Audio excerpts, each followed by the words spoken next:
In an area of southwest London that's most famous for its rugby stadium is a quiet corner away from the buzzing crowd.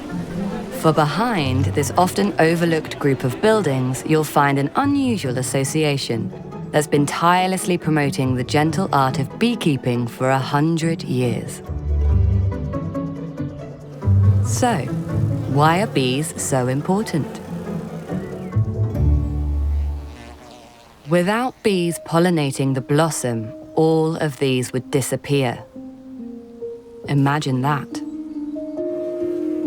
Honeybees are mysterious wild insects that exist all around the world, driven by natural forces that humans can barely sense.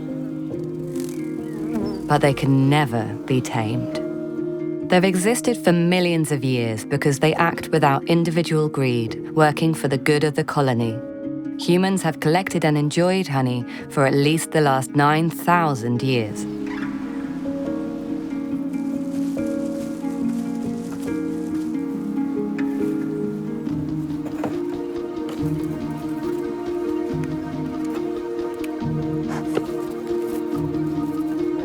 Open a hive and intoxicating wafts of fresh honey, beeswax, plant resins, and warm cedarwood bombard your senses.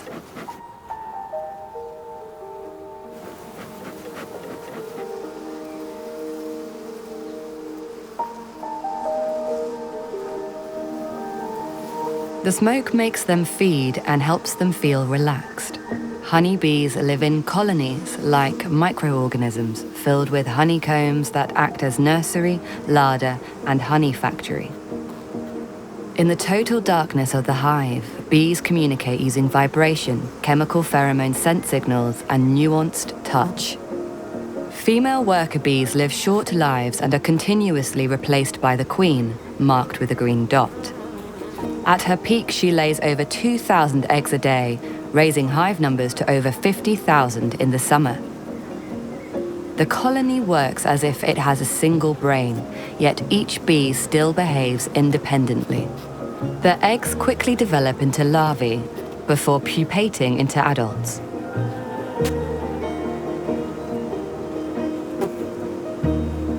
As the worker bee ages, her jobs change.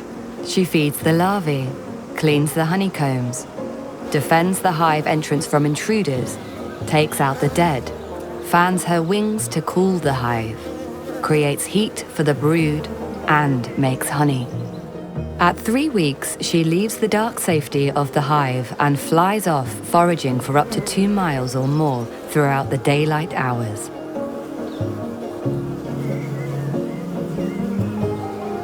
Once a bee finds a source of nectar and pollen, she returns to the hive to perform an intricate and informative waggle dance in total darkness. The vibrations she creates show others where to forage. The workers collect nectar and brush pollen into the sacs on their back legs. After foraging all day, the workers carry on making honey all night and exude wax from glands to create the honeycomb. No wonder they only live 7 weeks. The honey they create is precious, with antiseptic and antimicrobial properties, as well as being delicious to eat.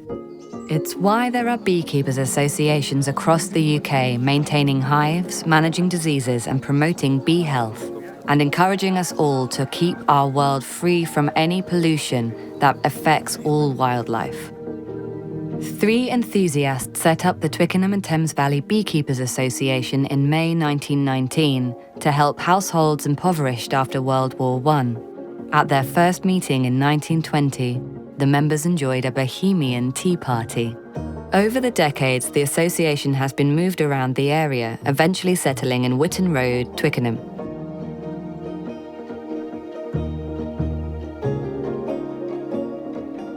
Protection from bees varies considerably, including this gent in his top hat. Of particular influence and importance were our scientific experts, including William and Joseph Horrid Hempsall, Rosina Clark, and Alfred Talbot.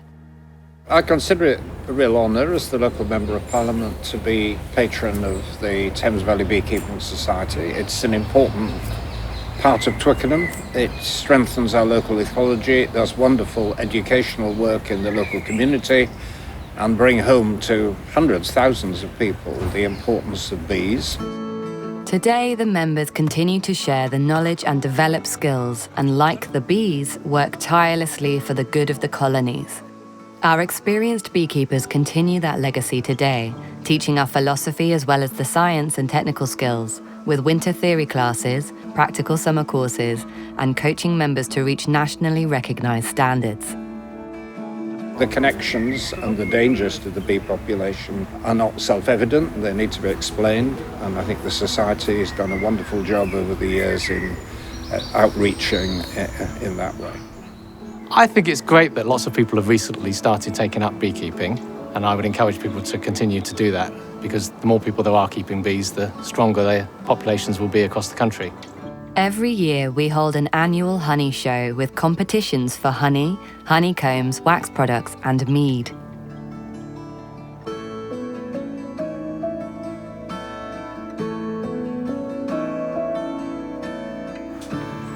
The association also sells beekeeping equipment to its members.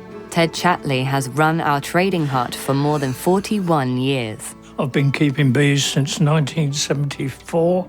The public is more aware of what's going on and the diseases and the problems that the bees themselves have. Over the recent decades, the association has become recognized as a center of excellence.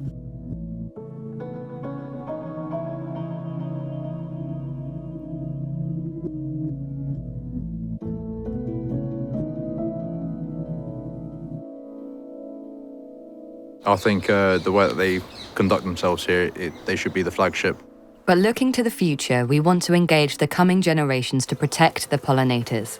We welcome planned visits by school classes every week from April to September. I see how much my dad enjoys it, and it's a really good pastime. The kids return home asking their parents to plant bee-friendly flowers and urging them not to use chemical sprays that can affect and kill bees and other insects. But you have to be really careful so that they don't sting you. These tiny creatures are more sensitive to insecticides and to pollution than we could possibly imagine, so every effort you make to help them to thrive is vital.